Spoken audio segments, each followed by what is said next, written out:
दफाई तज्जियाकार जनाब brigadier retired Masood Ahmad Khan साहब, thank you very much Khan साहब। सर यहीं से शुरू कर लेते हैं कि ये जो जहाद का फतवा दिया गया इसराइल के ख़िलाफ़, क्या इससे कोई तब्दीली आएगी? क्या इसराइल का हाथ रुकेगा इससे? जी हाँ, बहुत शुक्रिया इमरान साहब। देखिए, मेरा ख्याल में जो ये उलमा का जो फतवा आया है पाकिस्तान में, उन्होंने अपना कंसर्न का इजहार किया है, लेकिन इसके साथ साथ उन्होंने जिस तरह मुफ्ती तकी उस्मानी ने बड़े वाज़ेह तौर पे कहा कि आप प्रोटेस्ट, उन्होंने मुस्लिम ममालिक की बात की है, स्पेशली जब ऐसी बात होती है तो वहाँ पे जो अरब कंट्रीज है उनकी बात है।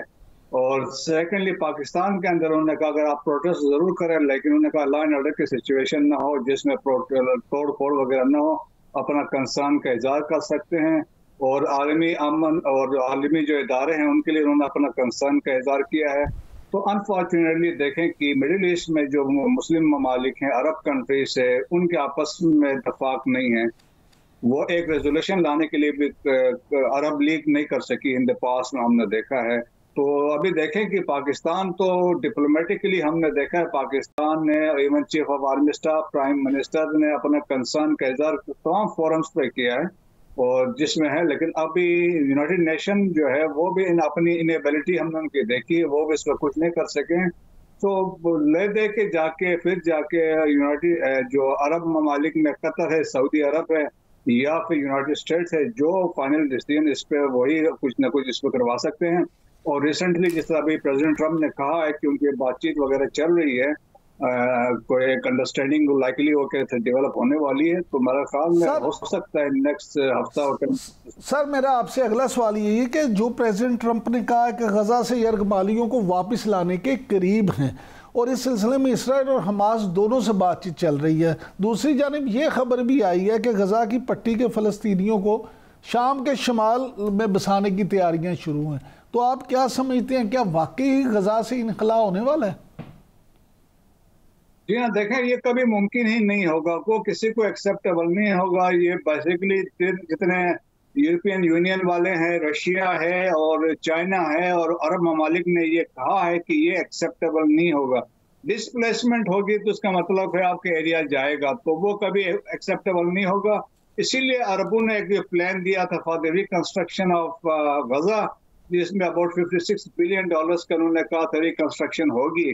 तो एरिया को नहीं छोड़ेंगे, वो उसी में रहेंगे, क्योंकि इनके इंटेंशंस तो यही है। वो नेतन्याहू भी यही चाहता है कि यहाँ से निकले तो जो ग्रेटर इजराइल का कंसेप्ट है तो वो गजा को इस तरह लेंगे, तो इस तरफ कभी नहीं जाएंगे, किसी को ये काबिल कबूल नहीं होगा।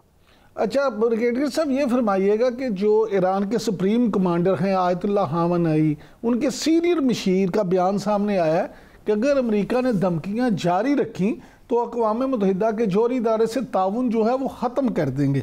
आपका क्या ख्याल है, इस बयान के बाद अमेरिका के लहजे में कोई नरमी आएगी? नहीं, ये देखें कल से बातचीत स्टार्ट हो रही है, ओमान के कैपिटल मस्कत में बातचीत हो रही है और उसमें ओमान वाले इसको मीडिएट कर रहे हैं। स्टीव विटकॉफ गए हुए हैं और ईरान की तरफ से जो उनके फॉरेन मिनिस्टर अब्बास अराची वो पार्टिसिपेट कर रहे हैं। वो पर्सन है जो पिछले 2015 की जो बातचीत थी उसमें भी ये इन्वॉल्व थे।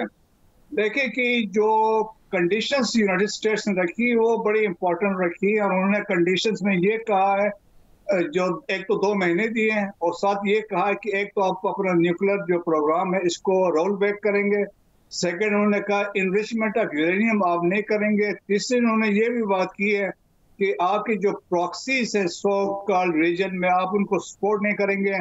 और इसके अलावा उन्होंने कहा कि अगर आप इस चीज़ों को इम्प्लीमेंट नहीं करते विद इन 2 मंथ्स तो फिर जो है कि बम्बिंग वगैरह होगी।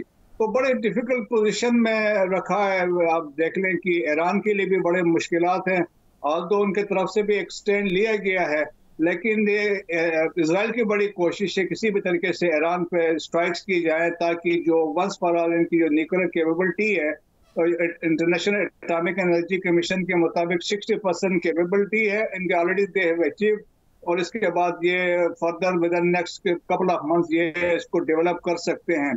तो दैट्स वाई हमने रीजन में देखें जो रिसेंट में डेवलपमेंट्स देखी हैं, एयरक्राफ्ट 2 कैरियर वहाँ पे है, डिगो गार्शिया में भी 2 स्टेल्थ जहाज भी पहुंचे हुए हैं, और इसके अलावा B-52 बम्बर्स भी वहां पे है। सर यहाँ तो पे एक किस्म के सब ब्रिगेडियर साहब, यहाँ पे दो सवाल पैदा होते हैं। एक तो ये कि अगर ऐसी कोई कार्रवाई अमेरिका करता है तो क्या दूसरे जो मुस्लिम ममालिक हैं या हमसाया ममालिक हैं, पाकिस्तान है, रूस है, इवन इंडिया है, या मिडल ईस्ट में जो इतने मुस्लिम ममालिक हैं, वो सब इन सब का क्या रिएक्शन होगा? देखें जी, एक तो ईरान ने बड़ा वाजे किया है, अगर कोई मुस्लिम ममालिक या अरब ममालिक की फैसिलिटी यूज होगी तो वो कहेंगे, वो उन्होंने कहा कि वो हमारे लिए फिर दुश्मन तस्वुर किया जाएगा। तो लाइकली चांसेस यही है कोई अरब कंट्री है, क्योंकि वहां पे 10 ममालिक के आगे पीछे से अमेरिकन के हैं, तो वो इनको अलाउ नहीं करेंगे। तो मोस्ट लाइकली पता जो चांसेस हैं वो इराक और सीरिया के बेसिस यूज कर सकते हैं। वो इसलिए क्योंकि वहां पे कंट्रोल अमेरिकन का है, वहां गवर्नमेंट्स के इतनी अथॉरिटी नहीं है, तो वहां से ये इजीली ऑपरेट करके स्ट्राइक्स हो सकती हैं। तो लेकिन देखिए, वहाँ अरबों की भी यकीनन यही कोशिश होगी। सऊदीज ने पहले भी अपना कंसर्न शो किया कि ऐसा ना हो, लेकिन ये है कि नेशनल इंटरेस्ट की बात है। अमेरिकन की कोशिश यकीनन होगी बातचीत के साथ बात को आगे बढ़ाया जाए, लेकिन इजराइल के हाथ तो इम्कान। लेकिन ब्रिगेडियर साहब, एक तरफ तो बातचीत से बात आगे बढ़ाने की बात है, मुज़ाकरात शुरू हो रहे हैं, दूसरी तरफ अमेरिका ने ईरान के तेल की जो गैर कानूनी फ़रोख्त है उसको रोकने के लिए भी नई पाबंदियां आयद कर दी हैं। तो इस पाबंदी के ईरान पे क्या असरात होंगे? देखें जी इमरान साहब, ये बेसिकली प्रेशर टैक्टिक्स है, और इससे इनका मकसद ये है कि वो चाहते हैं ईरानियन ऑयल की जो बरामदात है वो जीरो पर लाना चाहते हैं, और ईरान को मजबूर करना चाहते हैं वो उस डिक्टेशन पे जाएं जिस तरह वो चाहते हैं कि उनके मुताबिक वो उस पर अमल करें। सो ये प्रेशर टैक्टिक्स है, ईरान के लिए मुश्किलात पैदा करना चाहते हैं। और इसी तरीके से अब जो रिसेंट सैंक्शंस लगी हैं फर्दर कंपनीज में और ऑयल की एक्सपोर्ट रुकी है, तो ईरान की इकोनॉमी की यकीनन इसमें बुरे असरात होंगे। और क्योंकि रीजन के अंदर देखे कोई ऐसा मुल्क नहीं है सवाए वो प्रॉक्सीज के जो ईरान के साथ खड़ा हो सके, तो मसाइल ईरान के लिए है। और अब ये बातचीत बहुत इंपॉर्टेंट होगी। जो अगर इसमें देखें कि 2 महीने का उन्होंने एक अल्टीमेटम दिया हुआ है, तो इसकी इम्प्लीकेशन, अगर बातचीत में कोई गड़बड़ होती है तो इसके इम्प्लीकेशन सीरियस हो सकते हैं। अच्छा सर, ये फरमाइएगा कि अमेरिकी सदर ने ख्वाहिश जाहिर की है कि चीन के साथ वो मुआहदा करना पसंद करेंगे। अब ये बताएं कि अगर ये मुआहदा ना हुआ और सदर ट्रंप के मुताबिक फिर पहले वाली पोजीशन बरकरार रहेगी, तो इसका मतलब क्या, इस ख्वाहिश का इजहार करने का मतलब क्या है? क्या ये मुआहदा हो जाएगा चीन और अमेरिका के दरमियान? लाइकली देखें कि चाइनीज ने, वो उनको तवक्को थी कि चाइनीज प्रेशर में आएंगे तो फौरन पे वो रिक्वेस्ट करेंगे, बातचीत पे आएंगे, तो चाइनीज ने ऐसा नहीं किया। चाइनीज ने 84% अपने तरफ से टैरिफ लगा दिया है, जबकि अमेरिकन 145% पे गए हुए हैं। लेकिन ये है कि अल्टीमेटली नुकसान जो होगा अमेरिका का ज्यादा होगा, क्योंकि जो वहां से चीजें बनती हैं अमेरिका की सारी तो चीन में बनती है, वियतनाम में बनती है, ताइवान में बन के आती है। अभी जब टैरिफ लगेंगे यही चीजें वापस अमेरिका जाएंगी तो वहां पे बहुत महंगी हो जाएंगी, स्पेशली आईफोन की बात है। तो उससे बहुत मसाइल अमेरिका के लिए भी हैं। तो इवन अमेरिका के अंदर भी बड़ी रिजल्टमेंट है लोगों की, वहां पे कांग्रेस के अंदर भी लोग हैं, सेनेट में भी लोग बैठे हुए हैं, इनमें है।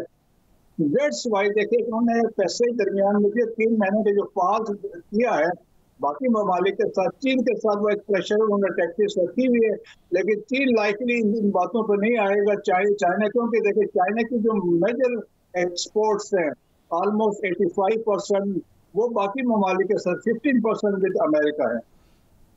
अच्छा सर, कुछ लोग तो जो माशी तज्जियाकार हैं वो ये कहते हैं कि चीन और अमेरिका दोनों एक दूसरे पर इंपोर्ट की ड्यूटी जो अगर बढ़ाएंगे तो तजारत जो है वो उन दोनों के लिए नामुमकिन सूरत हाल इख्तियार कर लेगी। तो क्या आप समझते हैं कि फिर अल्टीमेटली? हाँ जी,